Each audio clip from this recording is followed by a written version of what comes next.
Welcome back to part 2 of Corvids of the Crown. We'll begin where we left off with the earliest legend of the ravens in the tower, that of Bran the Blessed. This is the Irish tale of the war against the Irish leader Matholwch, who had mistreated the Princess Branwen. Branwen's brother, Bran the Blessed, king of the Britons, ordered his followers to cut off his head and bury it beneath the White Hill, upon which the tower now stands, facing out towards France as a talisman to protect Britain from foreign invasion.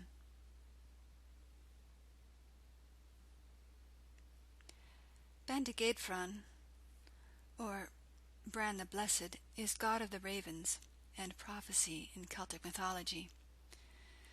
Bran ap Llŷr was the legendary Welsh giant and king of Britain. He was a popular god and well-known figure in the mythology of Wales. Legends describe him as a giant of semi-divine heritage, as his father was Llŷr, the god of the sea. He was known as Bendigeidfran in the ancient texts of the Mabinogion of Welsh mythology.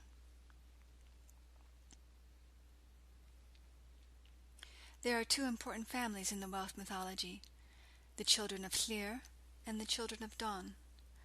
The house of Llŷr were represented by the twins Bran and Manawydan, and their fair sister Branwen, ancestors of the Britons, and the lords of Dyfed, a kingdom in southern Wales.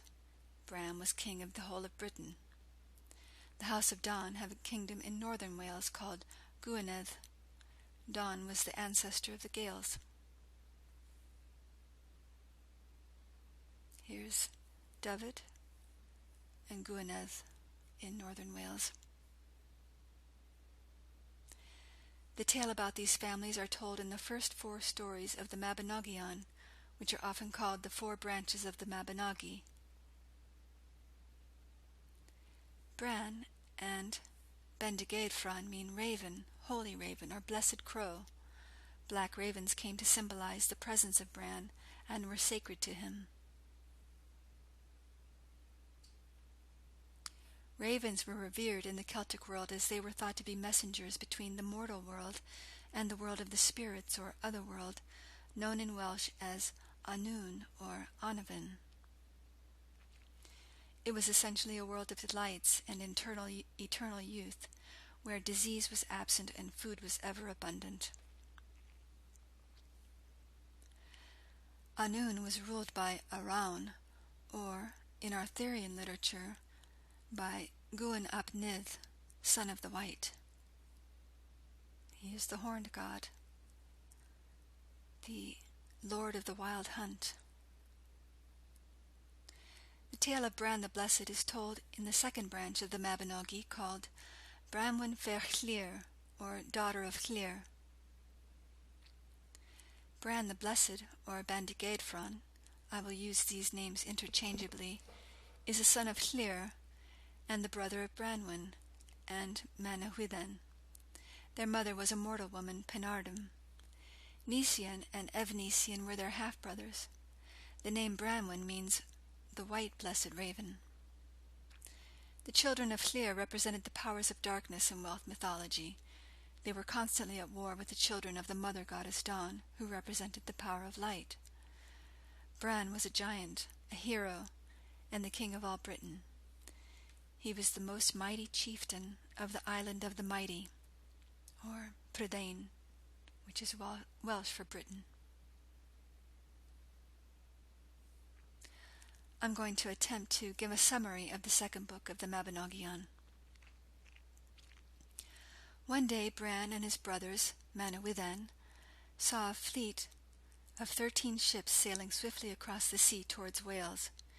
He recognized Matholwch, the High King of Ireland, who held his shield upside down as a sign of peace as his ships entered the harbor. Matholwch sailed to Wales to ask for Branwen's hand in marriage.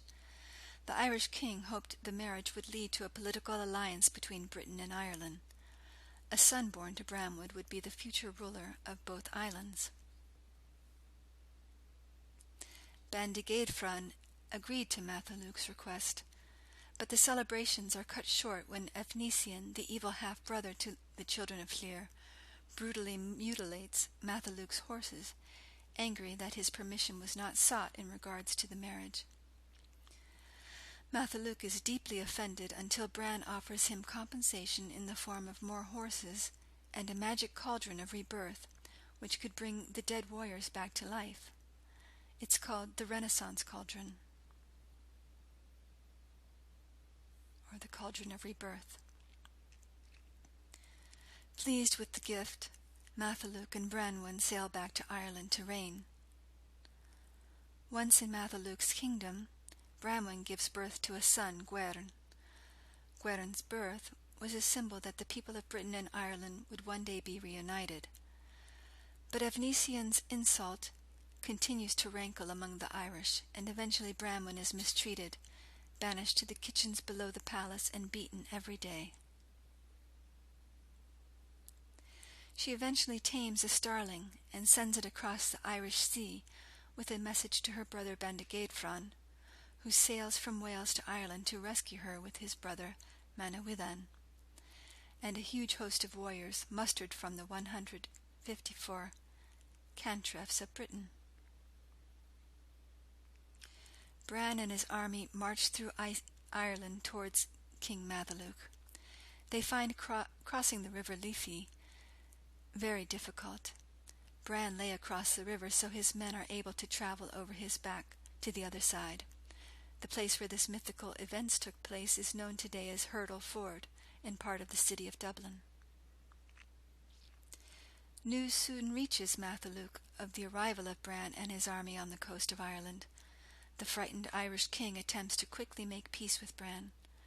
Matholwch offers to stand aside and proposes that his young son, Gwern, be made the new king of Ireland as part of the peace negotiations. He also arranges for a great feasting hall to be built, which is large enough for the giant Bran to finally live in. But the Irish hang 100 bags inside the new house, supposedly containing flour, but actually containing armed warriors. Evnisian, the wicked half-brother, suspecting a trick, reconnoiters the hall and kills the warriors by crushing the heads inside the bags. Later, at the feast, Evnisian, again feeling insulted, throws Gwern on the fire, burning the child to death, and a savage battle breaks out. Seeing that the Irish are using the cauldron to revive their dead, Evnisian hides among the corpses and destroys the cauldron, sacrificing himself in the process. The battle continues on fairer terms until King Matholwch and all of his warriors die. Only 5 pregnant women survive to repopulate Ireland. Bran, Branwen, and 7 of his warriors are the only survivors from Britain. Branwen eventually dies of a broken heart. Sadly, Bran, the Holy Raven, is mortally wounded by a poisoned spear to the foot. He orders his remaining men to cut off his head, and tells them to bear it even unto the White Hill in London, to bury it there with the face towards France. The White Hill is the place where the Tower of London now stands. For 7 years, the 7 survivors stay in Harlech, where they are entertained by Bendigeidfran's head, which continues to speak.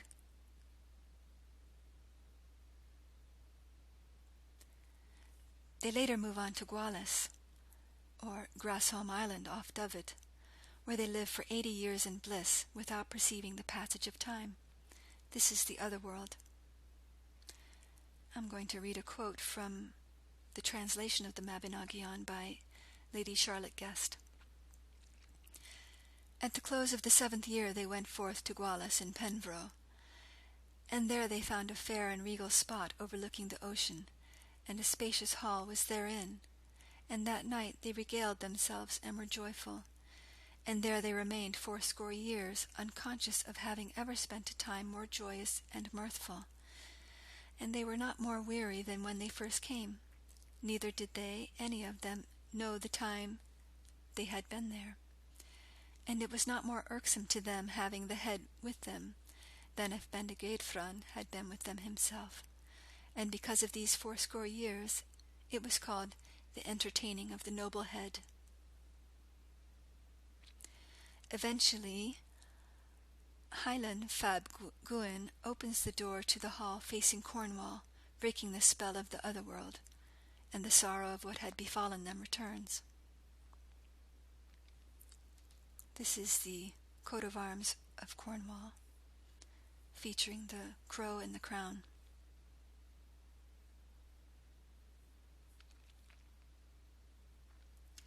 As instructed, they take the now silent head to Gwynfryn, the White Hill, where they bury it facing France. In this imagery of the head of Bendigeidfran, we see the decapitation of the crow from alchemy.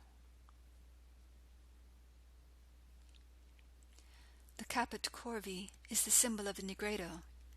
In alchemy, negredo or blackness means putrefaction or decomposition. Many alchemists believe that this is the first step in the pathway to the philosopher's stone. All alchemical ingredients had to be cleansed and cooked extensively to a uniform black matter. The black sun represents the negredo stage and the alchemical burning stage of the calcination or blackening of the first matter. By burning, the color black has been associated with Saturn since ancient times, and Bran is associated with Saturn. It's another alchemical tale. The Celtic Britons, Welsh, Cornish, and Bretons, are Brythonic cousins. This family includes Brittany and Wales, as well as Ireland and parts of England such as neighbouring Devon and Cornwall. Here's Brittany in northwest France. This is the flag of Brittany, with 9 bars and 11 ermine spots for your 9/11 calling card. It's the Breton national flag, called the Gwenhadhu, the black and white. Excuse me. It was designed in 1923 by Morvan Michal, a militant Breton nationalist, who looks very much like a tea drinker to me. This is the ermine, or the Armenian rat. The linings of medieval coronation cloaks were made by sewing many ermine furs together to produce a luxurious white fur with patterns of hanging black tip tails.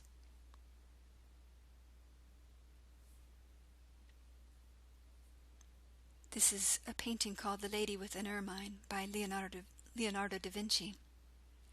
He is quoted as saying, "The ermine out of moderation never eats but once a day, and it would rather let itself be captured by hunters than take refuge in a dirty lair in order not to stain its purity." The ermine is a symbol of purity. Thus the ermine became associated with the phrases such as death before defilement, death rather than dishonor. This is John V, Duke of Brittany, in an ermine tent. There is another layer to the symbolism. Because the ermine's coat turns brown in the summer, the ermine seems to die and then be reborn in the winter, signifying resurrection. This is Queen Elizabeth I with her ermine. Queen Elizabeth II in her ermine.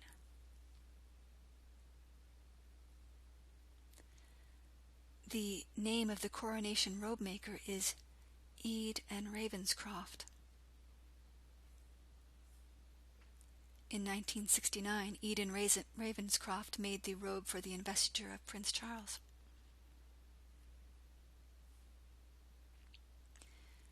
They are the oldest tailors in London. Their address is 93 Chancery Lane in Savile Row. They make legal gowns and wigs and other ceremonial and formal dress.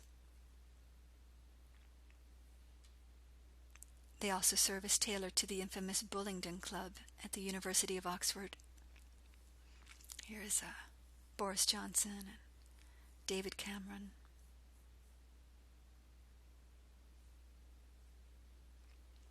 Here are some of their legal wigs that they hand make from horse's hair. It seems to be at the heart of the ceremonial garb lies the raven and Saturn worship. Of course, Prince Charles tests positive for the coronavirus. Or is it the crow virus? Or the T virus?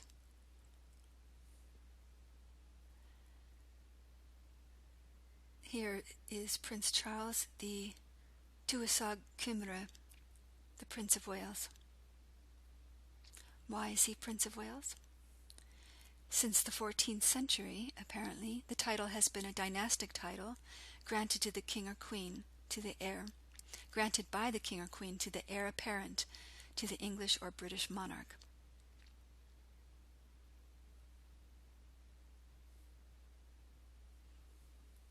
Here's a little clip from Charles's address at Carnarvon during his investiture in 1969. See if I have the...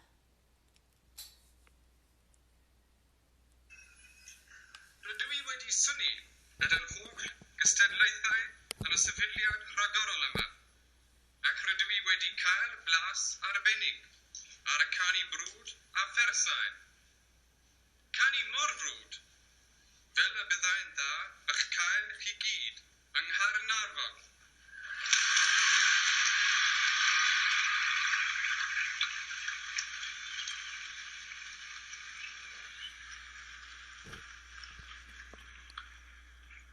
Yn lle cwr dywysedig.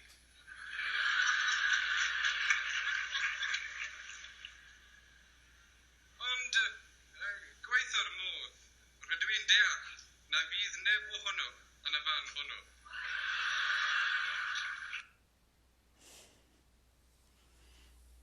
He really had him in his pocket.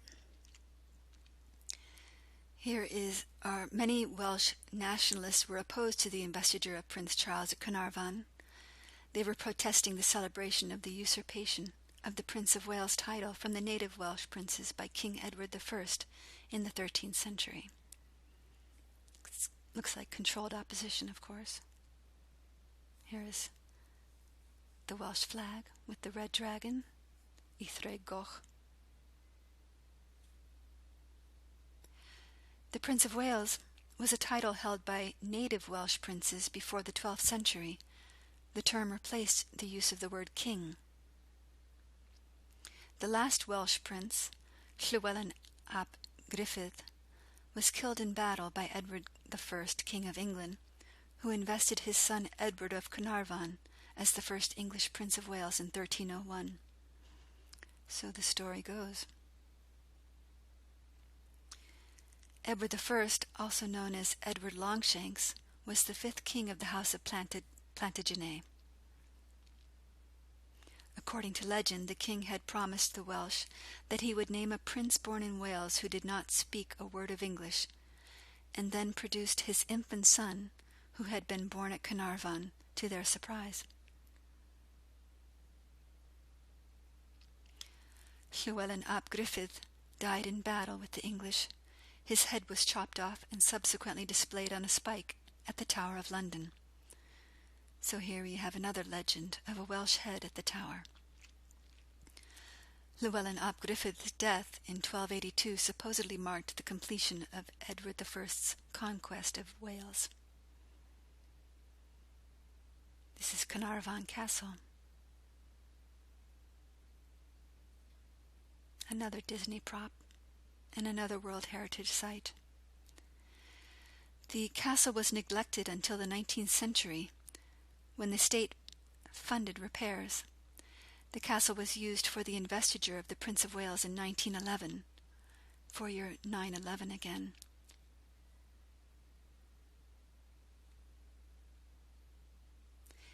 It was used again for Prince Charles's investiture in 1969.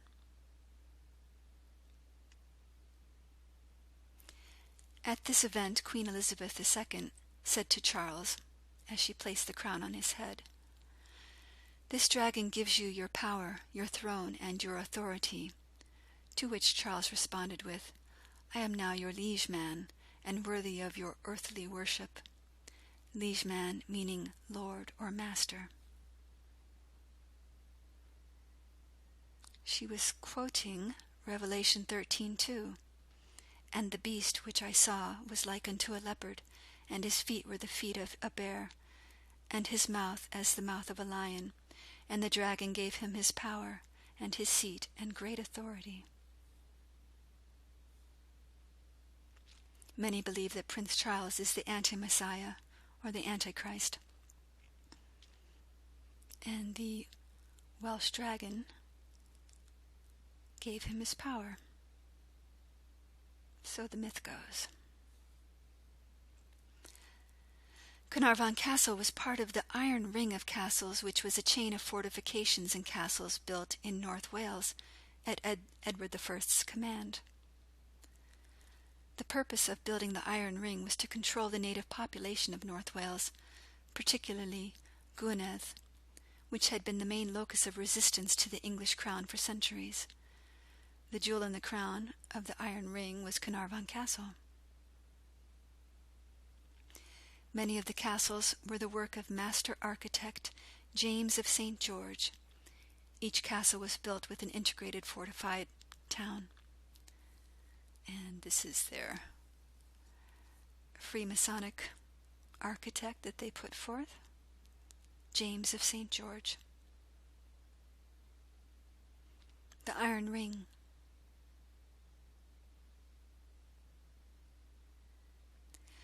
In July 2017, plans for an iron sculpture of a giant ring were announced as part of the restoration project of Flint Castle, the first castle built in Wales by Edward I.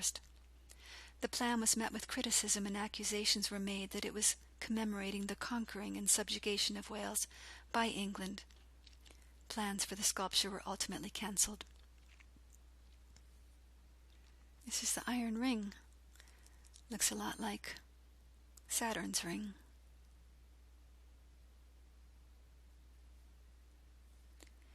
The investitures for peers and princes ceased in 1621, at a time when peerages were being created so frequently that the investiture ceremonies became cumbersome. Most investitures for princes of Wales were held in Parliament.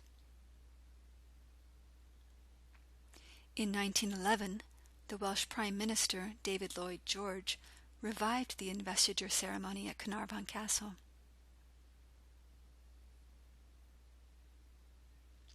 Here's the young Prince Edward, Duke of Windsor, later King Edward VIII. Looks like a young girl.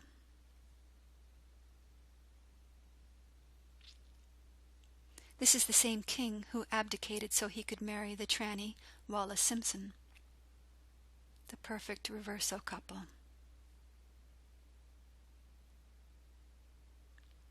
Here's a postcard commemorating the event.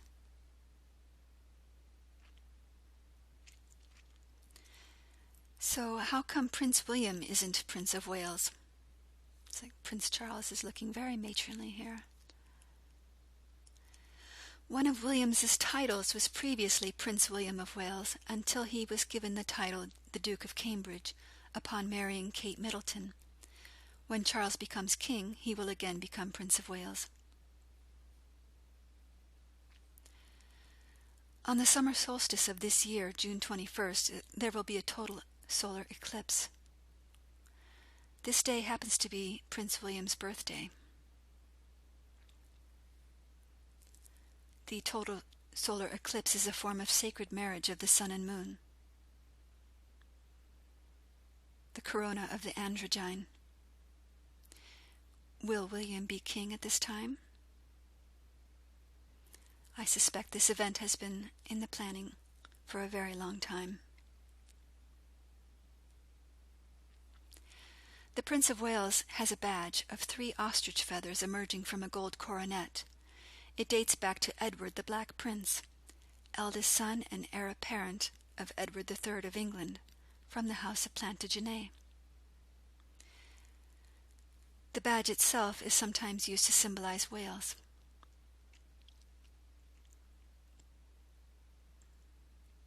The Black Prince was created Prince of Wales in 1343. He was renowned as a valiant knight, fighting for his father Edward III in the 100 Years' War.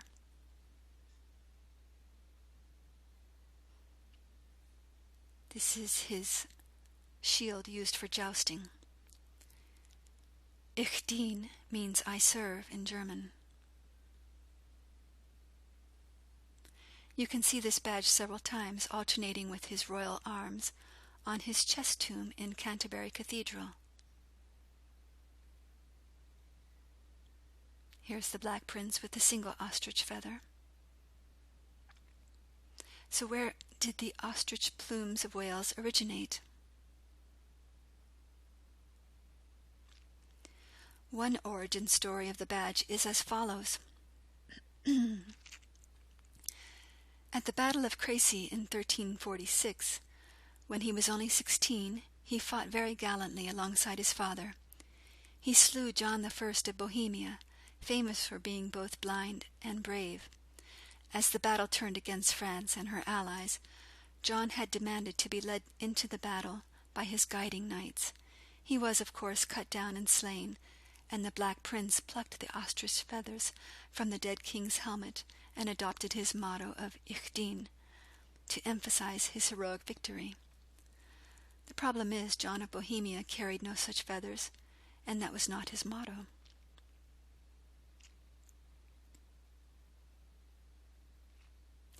The feathers were said to have first appeared at the marriage of his father, King Edward III, to Philippa of Hainaut, and it is therefore likely that the Black Prince inherited the badge from his mother. Philippa was descended from the Counts of Hainaut. The Baldwins of Hainaut. Hainaut is a province in Wallonia in Belgium, northern France. In Belgium and northern France. Here are their coat of arms.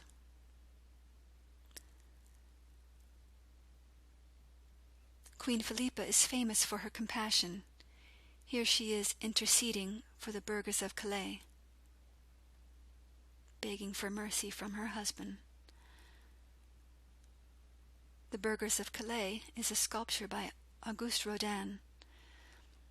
It commemorates an event during the 100 Years' War when Calais, a French port on the English Channel, was under siege by the English for about 11 months.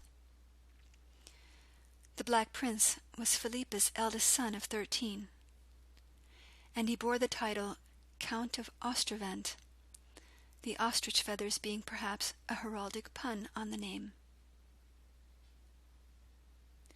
Ostravent is a traditional country in the north of France between French Flanders and French Hainaut.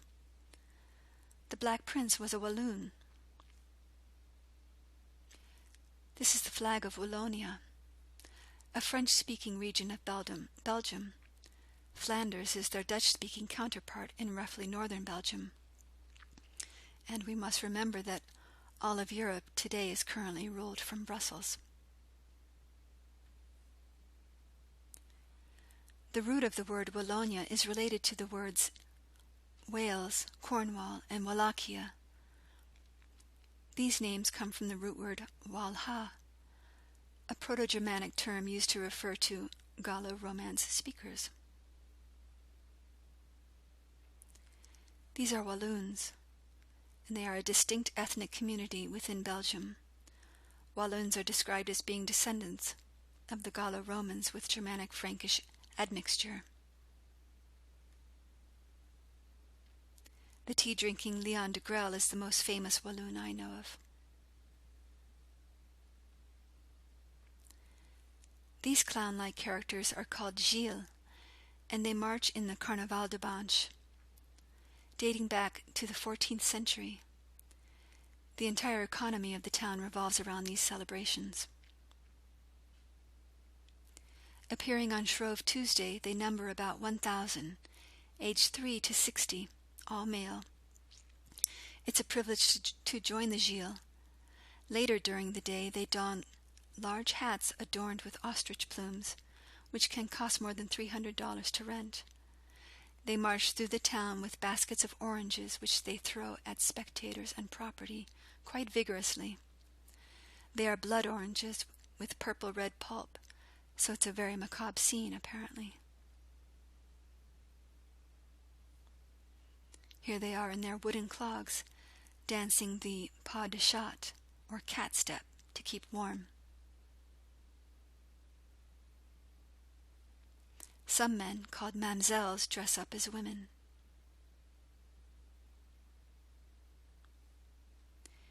It's described as a prideful display of original costly costumes, only worn once, concocted over the past 11 months.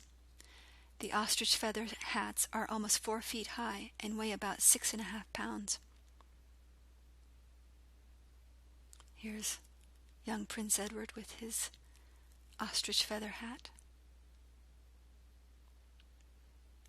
The ostrich plume is also the feather of Maat, Maat's feather of truth.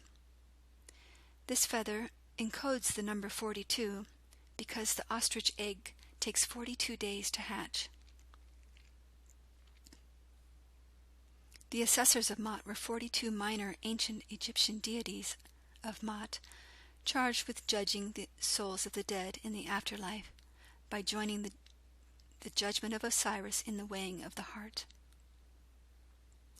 Incidentally, King Edward was 42 years of age when he abdicated the throne for his tranny wife.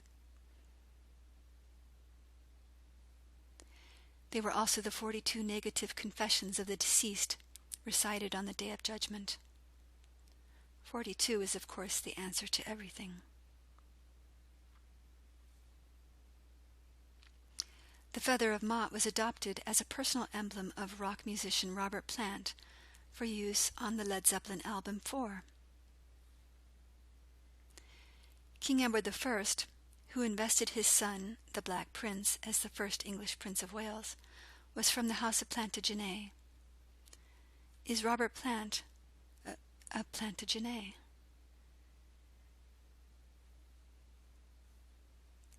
Here's the young Prince Robert. So where did the motto Ich dien really come from, if not from blind John I of Bohemia? The Black Prince's victory at the Battle of Crecy was said to be attributed to his army of 500 Welsh bowmen called the Black Army of Llantrisant. In 1346, the Lord of Glamorgan formed a legion of Welsh warriors to assist Edward III in the French war. It was in Llantrisant that an army of archers was raised from among the local inhabitants. Since a key factor in the English army's victory at Crecy was the use of these Welsh archers, perhaps it was Edward's pride in the men of Wales which led him to adopt the motto Ich dien.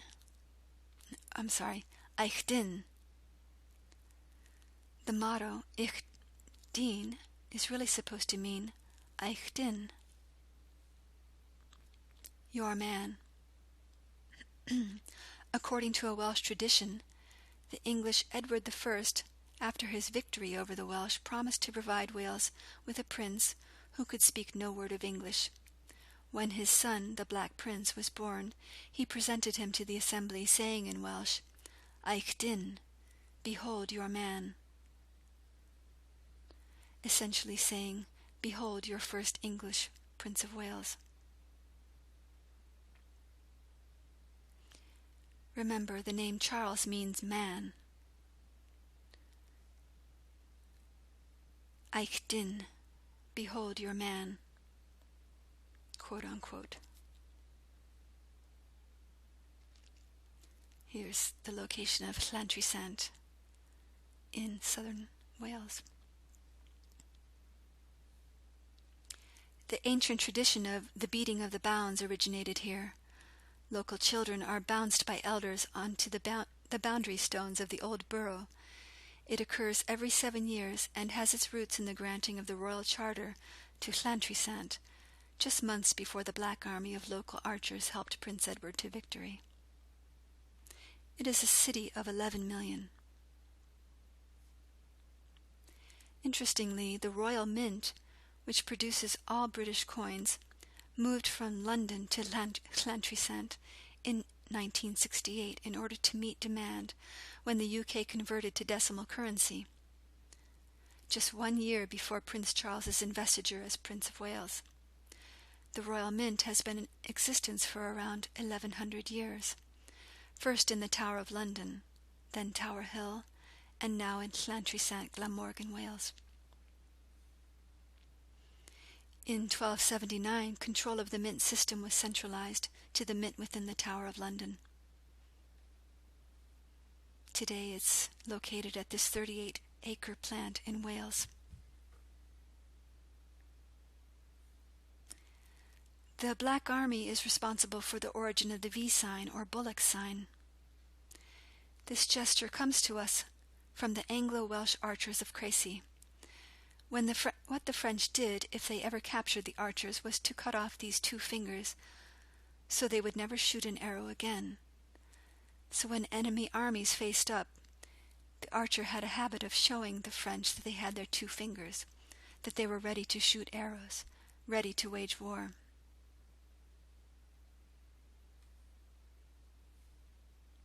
Today the Black Army lives on as a rugby team.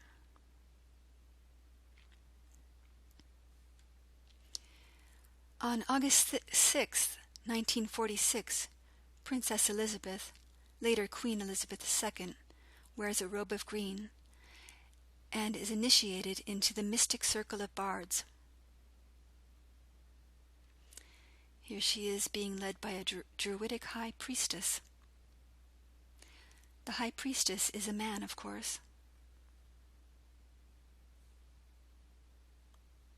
There are many similarities between the Hebrew and the Welsh bards, and this appears to be somewhat of a shofar.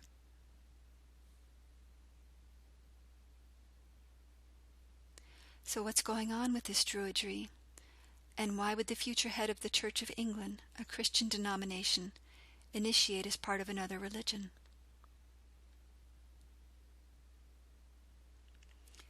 Princess Elizabeth, the initiate, wearing robes and a hood during the annual Eisteddfod at Mountain Ash, Glamorgan, Wales. Eisteddfod is a festival of Welsh literature, music, and performance. It's the most visible activity of the Gorsedd Cymru, meaning the Throne of Wales, founded in 1792 by Edward Williams, commonly known as Iolo Morganwg, who also invented much of its ritual, supposedly based on the activities of the ancient Celtic druidry. Iolo Morganwg, 1747 to 1826, was an influential Welsh antiquarian, poet, collector, and literary forger, the leading collector of medieval Welsh literature. He had a lasting impact on Welsh culture, notably in founding the Gorsedd. He was responsible for the early Neo-Druid movements. Here's the symbol of the Gorsedd, called the Awen. It reminds me of the symbol of the ermine spots.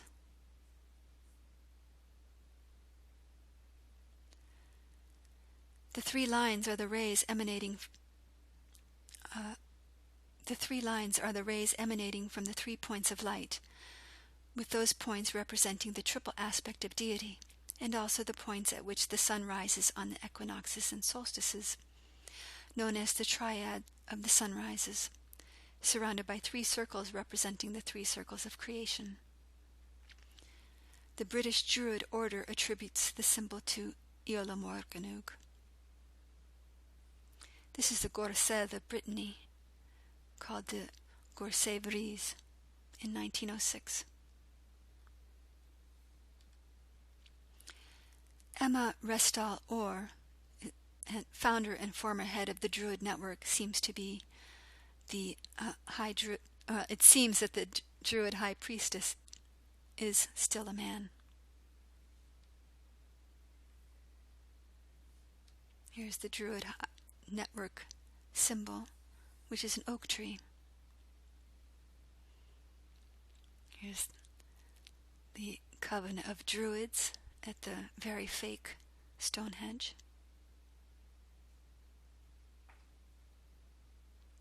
It turns out Elizabeth's parents were Druids as well.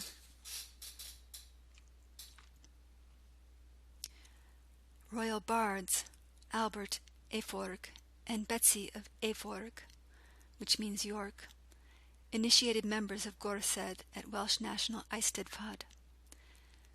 The Duke and Duchess of York, who later became King George VI and Queen Mother Elizabeth.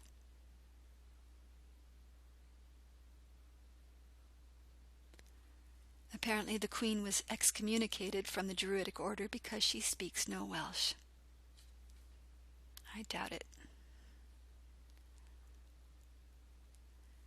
Rowan Williams, Archbishop of Canterbury in 2002, leader of the Church of England, being inducted into the Gorsedd of Bards just before becoming Archbishop.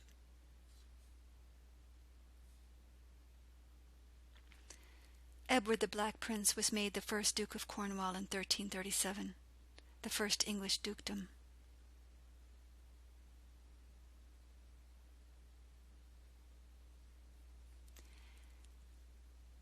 Here's Prince Charles of Wales, who many believe to be the very head of Freemasonry. Here he is in his Order of the Garter regalia. This is mainly supported by the fact that the Prince of Wales is the head of the Order of the Garter, which seats 24 knights, of whom make up the top Masons in the world. Many people believe the Prince of Wales is the Antichrist. But to me, it's feeling all very contrived and all too conspicuous. This is an interesting book, The Antichrist in a Cup of Tea. The book's description says, "The Antichrist in a Cup of Tea presents the fascinating saga of the British monarchy's centuries-long endeavor to establish a new world order, and for the first time gives hard evidence to suggest the identity of the Antichrist."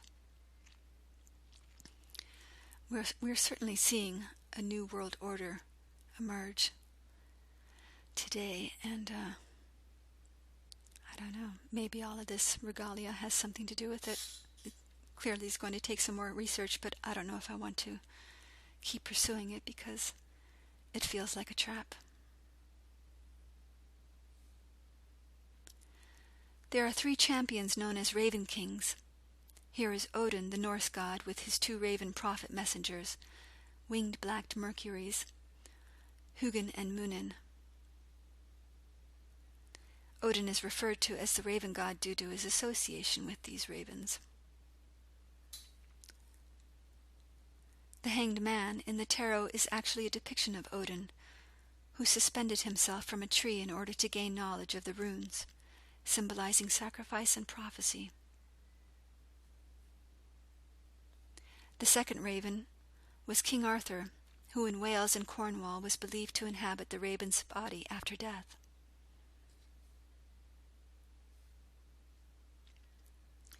Ithraig Goch, meaning the red dragon, a heraldic symbol that appears on the national flag of Wales, is popularly supposed to have been the battle standard of King Arthur, also known as the red dragon of Cadwaladr, Welsh ancestor to Henry VII. In the Mabinogion, the story of Llyd and Llywelys, the red dragon fights with an invading white dragon. It tells of the Welsh hero Llyd and his brother Llywelys in Geoffrey of Monmouth's Historia Regum Britannia.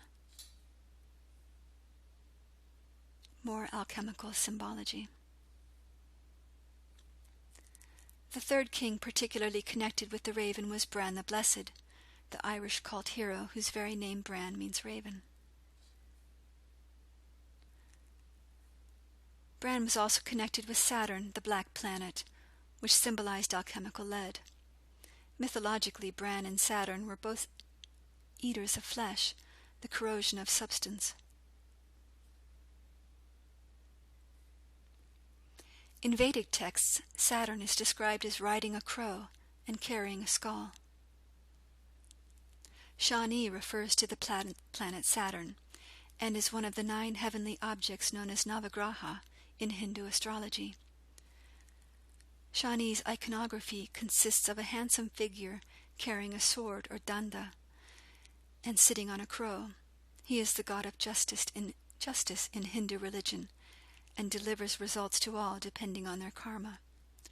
He also signifies spiritual asceticism, penance, discipline, and hard work.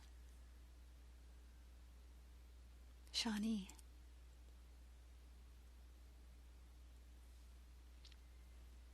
The Sonnenrad is German for sunwheel and is often equated to Saturn, the black hole sun, the symbol of the black sun or sunwheel. It is a depiction of Saturn at the center of the zodiac wheel, because Saturn is the ruler of the zodiac along with the sun. In the age-old struggle between the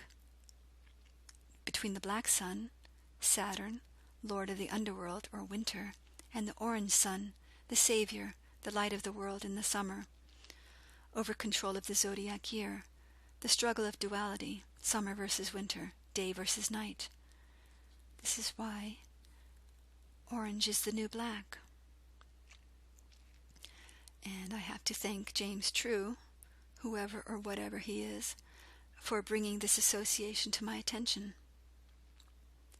In Rome, only the representative of Jupiter can sacrifice a human inside the city walls. This is why Trump's face is always painted orange. He is the representative of Jupiter, the triumphator.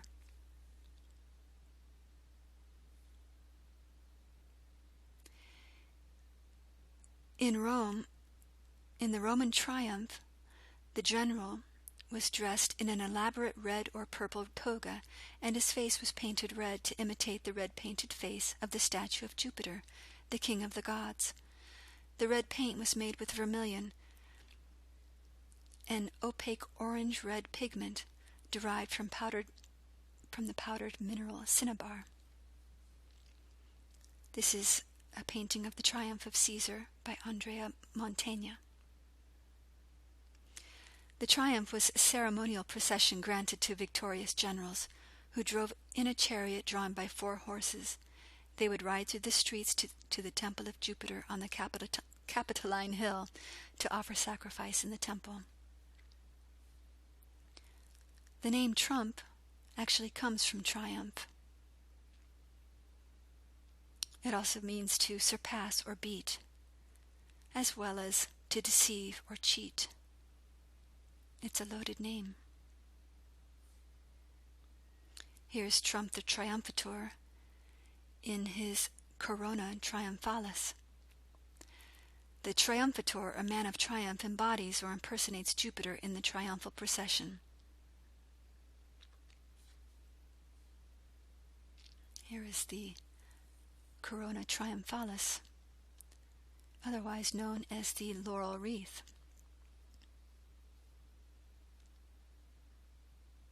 This is NASA's depiction of the orange planet with the corona, a plasma corona, miraculously taken by the Hubble Space Telescope. Here's a picture from HBO's Rome. Corona also means wreath. The Corona Triumphalis was tied from fresh laurel branches. During the procession, a state-owned slave simultaneously held the Corona Etrusca over his head, because no one was allowed to wear it directly on the head. This crown was made from gold oak leaves. It was the sole privilege of the triumphator in his role as the earthly incarnation of Jupiter to have the Corona Etrusca in his triumphal chariot. The slave also continually whispered into the triumphator's ear, "Memento mori, remember you are mortal," to keep him humble amidst all the adulation. You could also call the laurel wreath the Larry crown. Larry is derived from Lawrence, derived from the Latin for Laurentius, which derives from laurel. This movie was released July 1st, 2011. I highly recommend checking out this video by 88 Finis Temporis. He does a great breakdown of the movie.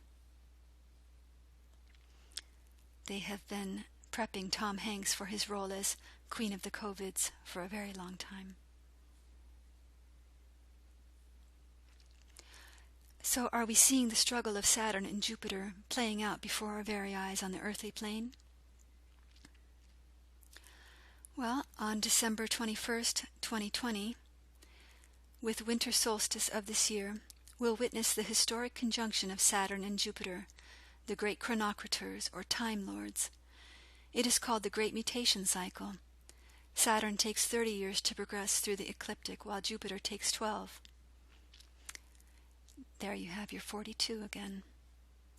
Their conjunctions occur on an average every 19.853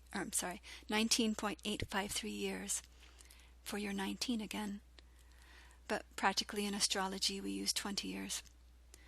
A few successive conjunctions take place in zodiacal signs of the same element, either for fire, earth, air, or water. As the element changes, a great mutation is said to occur.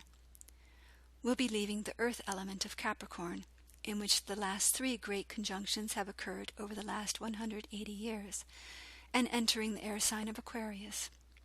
Some believe this is the true dawning of the age of Aquarius.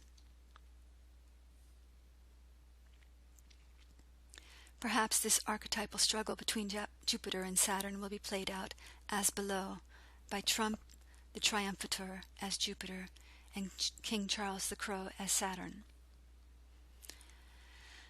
Well, I could go on and on, but I want to put this to rest for a while, so I will say goodbye here. Thank you for watching, and we'll see you in the next video.